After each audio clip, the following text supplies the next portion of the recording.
Dayon dayon sa pa may gusto nimo nga design sa imong balay. Gusto na ko nga kuan kanang akong butangan sa akong sinina, mura na siyang dingding. Gibabalan nga ko daytong cabinet di ay.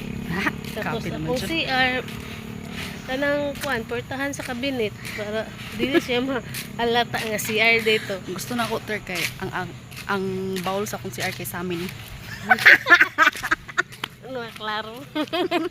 Kada kay Dapat ang bowl ter kay sa amin. Then imo unsa man. gusto na ko kaya akong gripo. Pag mo ginawara ka muagas na dayon. Masay pag mo ginawa na automatic na lugar dayon Muagas siya. din. Ini ginawa di mo agas.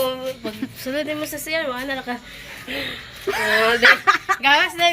Dami lugar kung gusto nimo siya panungon nun sa may Dili, saan man. muawa na ka. Di ka mo ginhawa? Automatic mapalong. Pag-awa ni mo, automatic ka mapalong. Dili man kay nakakuha naman siya na, nga dapat magaga siya kung maginhawa ka dayon dobe pag palong nimo di na ka maginhawa. Palong gani, di. Mula ka, mga ka din niya madunggan ni mong ginawa. Ganun na ka, Naman na day. Nga, pag sulod gagid sa imong balay kay, ang suga, pag tunog na nimo mo, automatic siga. Grabe. Matik lugar. Automatic. Wala na siya.